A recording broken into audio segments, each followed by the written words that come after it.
De frente.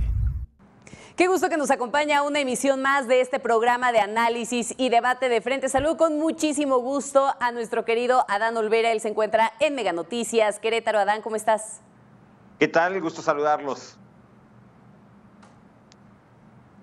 Adán, déjame platicarte, hoy tenemos diferentes temas que forman parte de la palestra nacional. Analizaremos dos columnas que fueron publicadas a lo largo de esta semana. Además, tres temas centrales y que ahora ponen en jaque a nuestro país. Los bloqueos de la CENTE y las consecuencias que están teniendo a nivel nacional incluso. Además de la cuestión de las responsabilidades, de quién es la responsabilidad de todos estos bloqueos y de dar solución a la problemática que se está planteando con la CENTE. Y finalmente hablaremos del cochinero de la corrupción, así como lo ha llamado el presidente Andrés Manuel López Obrador. Para todos estos temas tenemos solamente 3 minutos para fijar una postura ante cada uno de ellos y si me lo permites, Adán, nos vamos con la primera columna de hoy. ¿Qué significa la baja de nota a Pemex? Esta columna escrita por Enrique Quintana, publicada en El Financiero, en el que pues básicamente habla de esta calificación de Fitch Ratings, en donde dice que baja la puntuación 2 escalones de calificación de su deuda. Así es. Este asunto es, para explicarlo en términos llanos, es decir, ¿quieres dinero? ¿Quieres mi dinero para invertir? Te va a costar más caro porque tus notas de crédito no son buenas. No nos conviene invertir porque no hay certidumbre, porque has llevado mal tus finanzas, lo dice así Enrique Quintana. Esta baja en el crédito puede también traernos pues esta mala nota y que además nuestros bonos se vuelvan chatarra y que nadie o pocos inversionistas quieran entrarle precisamente con Pemex, quieran entrarle con nosotros y que nuestra empresa petrolera, que efectivamente por años fue exprimida y que además paga muchos impuestos y no produce como debe de ser, porque tenemos hoy el caso de refinerías cerradas que no están produciendo lo que tienen que dar. Todo va ligado también con el desabasto de combustible y ahora con esta calificación de esta calificadora precisamente, pues se pueden venir las de otras calificadoras que también nos pueden meter en más problemas. Que ahí habría que acotar varias cosas, Adán. De entrada, Enrique lo que dice, como para ejemplificarlo de una mejor manera y que nos pueda entender el auditorio dentro de todo esto, él menciona que es como si en un principio habías tenido 8 de calificación en un examen y de pronto en esta nueva evaluación sacas 6, entonces terminas panzando literalmente. Pero bueno, aquí, sí, claro, aquí lo que llama la atención también es lo que mencionaba en la mañanera Andrés Manuel López Obrador y donde comentaba, ¿no? Como siempre, pues esta forma de decir que no tiene fundamento la calificación que le acaban de poner y que pues son calificaciones infalibles que habría que esperar, como bien lo mencionas en ese sentido. Lo que dicen las demás calificadoras, sin embargo, tratan de desprestigiar a su gobierno por esta política que lleva más de 36 años. ¿Así lo percibes tú, Adán?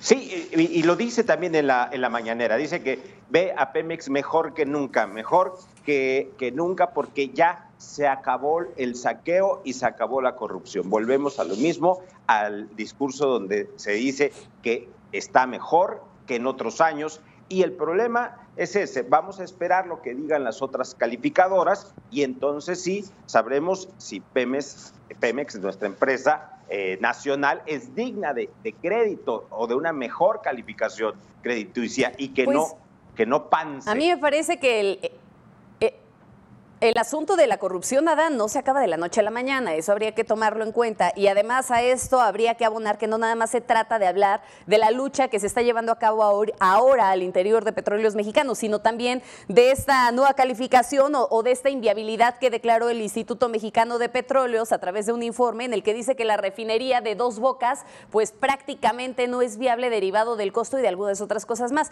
Me parece que son factores que terminaron afectando la calificación de Fitch de Fitch Ratings. Habrá que ver qué sucede en los próximos días. Una columna más de Mario Amparo Casar, publicada en Excelsior. Le toca.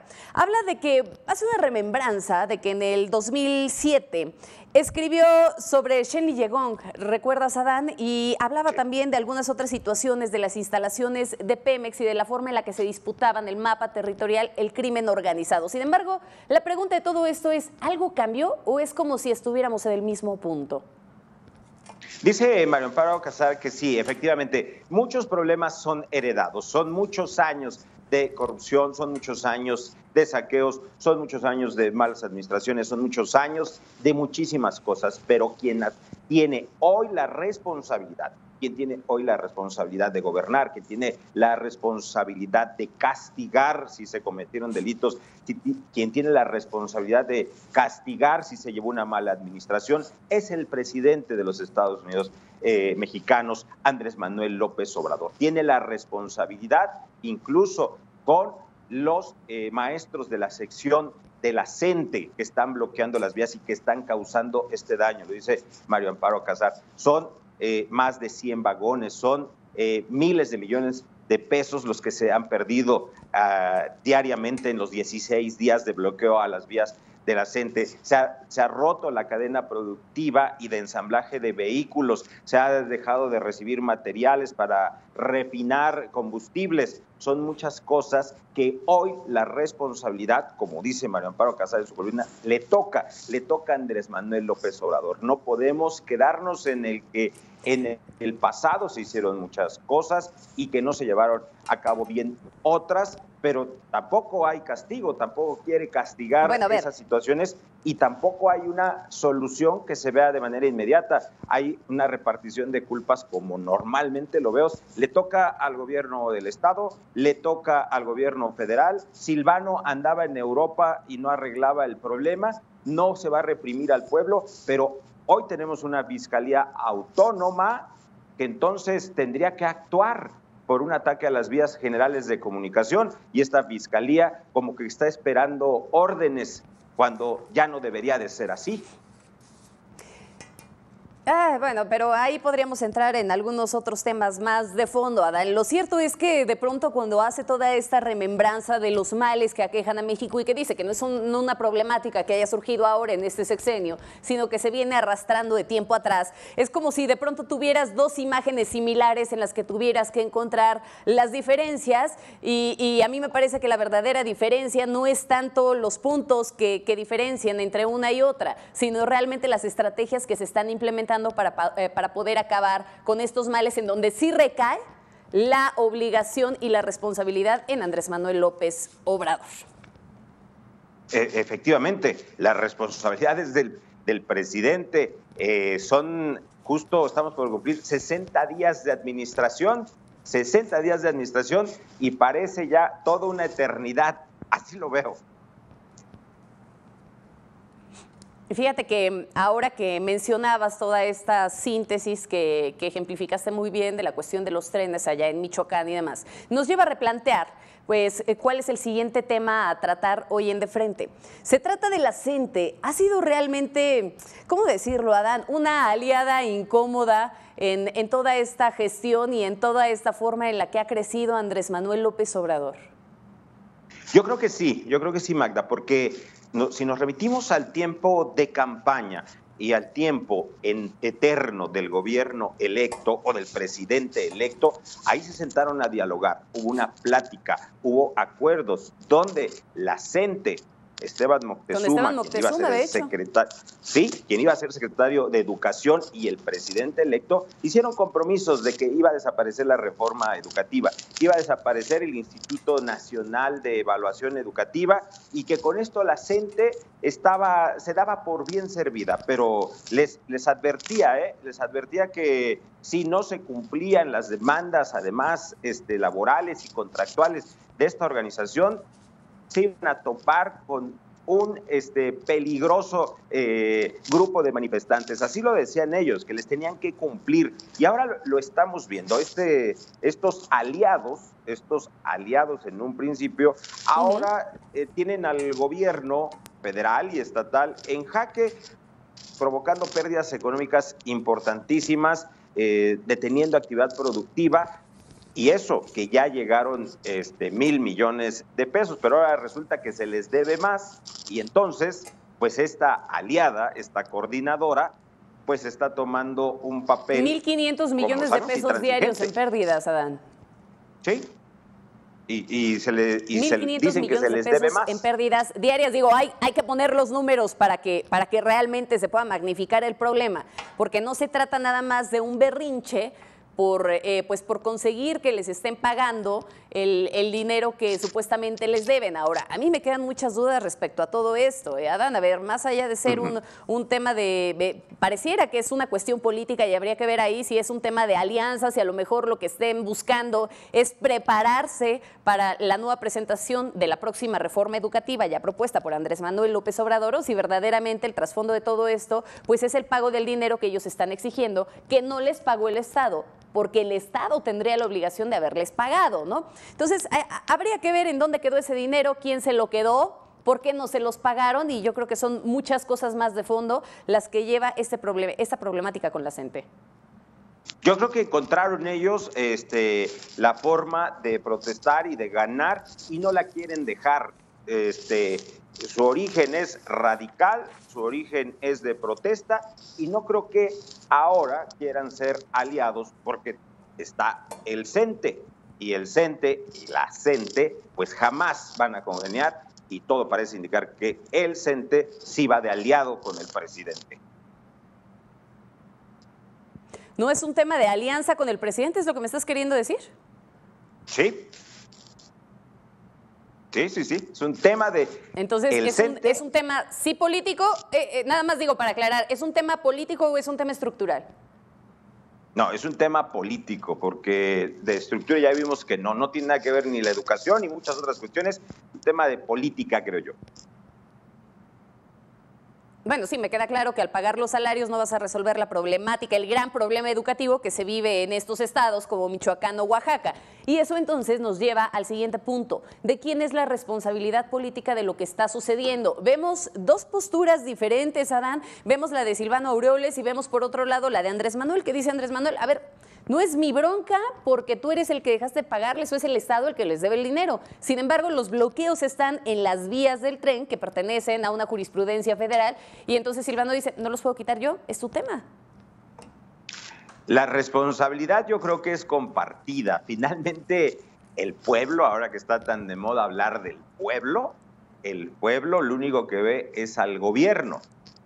Se ve un gobierno y el gobierno es quien tiene que resolver, ya sea el del Estado, ya sea el federal. Hay responsabilidades, como lo decías. ¿Dónde quedó el dinero? Si es que se dio, se le están adelantando participaciones al gobierno estatal para que pague. También el presidente, en su diálogo que ha tenido con la CENTE, les ha dicho, si son democráticos, pues a mano alzada díganme quién quiere que administre los recursos, el Estado o la Federación. Estos convenios donde el gobierno federal transfiere recursos para que pague el gobierno estatal, ahí vienen los enredos burocráticos donde todo pero se pierde. Pero es que no van a aceptar que sea la Federación, Adán. A ver, no van a aceptar que sea la Federación, porque cuando justamente fue el asunto de la reforma educativa, pues lo que hacía realmente la Federación era decir, a ver, yo absorbo el tema de tu lana y yo te voy a pagar.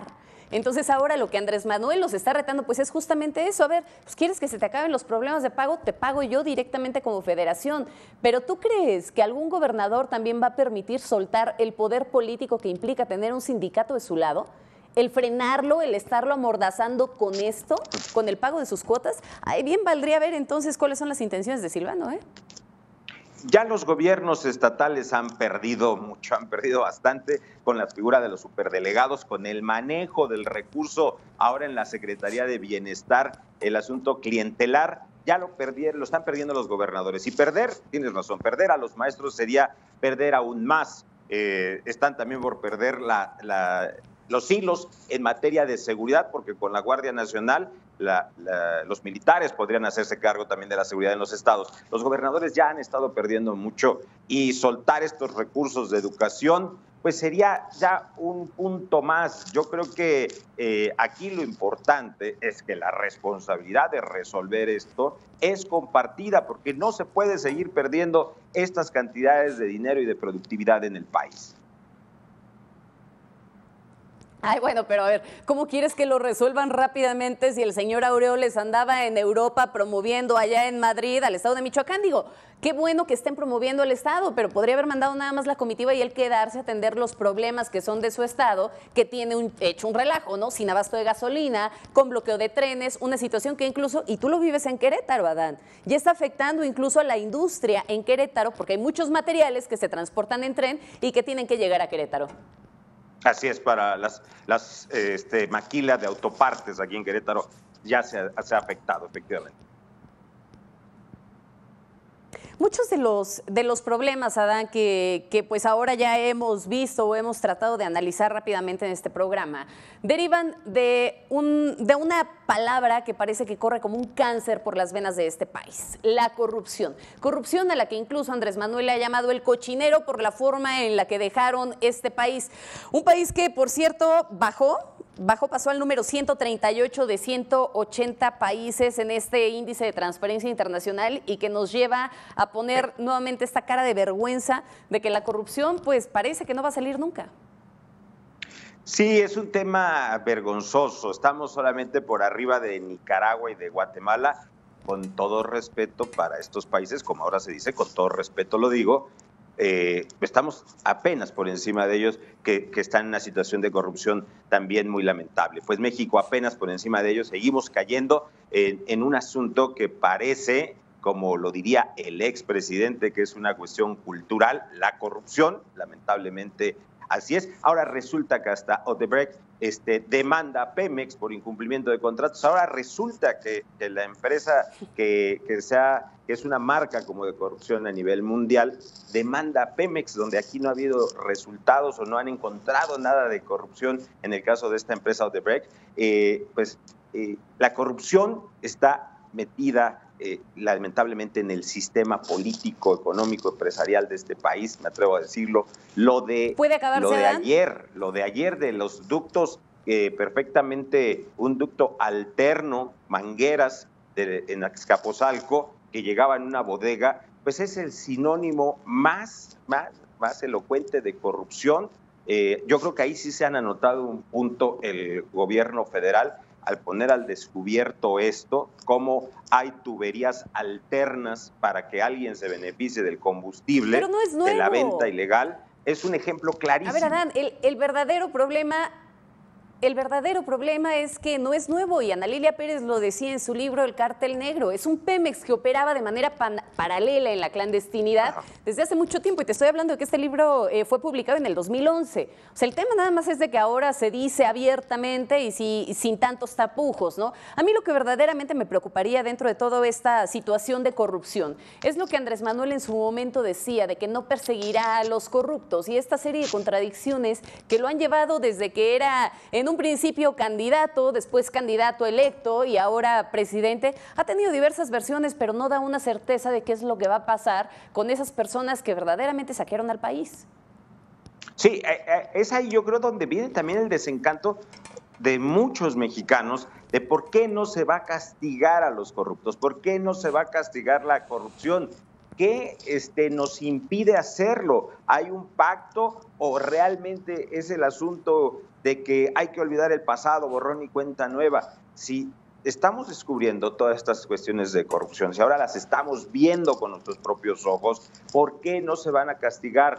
¿O nada más se trata de ponerles un alto? Bueno, cerramos este ducto en este caso, o que en la Secretaría se deje de hacer negocio con las licitaciones. Nada más se trata de eso, y el castigo a los corruptos, ¿por qué no? Fíjate que lo dices muy bien, el castigo a los corruptos. A mí me parece, Adán, de manera general y para poder cerrar este comentario, que una amnistía solamente aseguraría la inmunidad de esa bola de rateros que durante mucho tiempo le dieron forma a lo que hoy Andrés Manuel le llama cochinero. Y que pues además de todo esto, no se puede permitir ni amnistía, no se puede permitir tampoco el perdón, porque se tiene que acabar ya con la historia de corrupción de este país. Así es. Y otra pregunta, ¿y los líderes sindicales?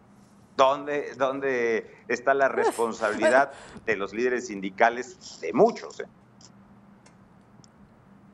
Y eso nos llevaría a otro programa más, Adán, porque entonces hablaríamos de la huelga ahorita en el norte del país y de mil cosas más, pero seguramente en otra ocasión lo podremos discutir. Muchísimas gracias. Gracias, Adán, por habernos acompañado. Muchas gracias. Y como siempre, gracias a usted por el favor de su presencia. Yo soy Magda Bastida. Esto fue De Frente. Hasta la próxima.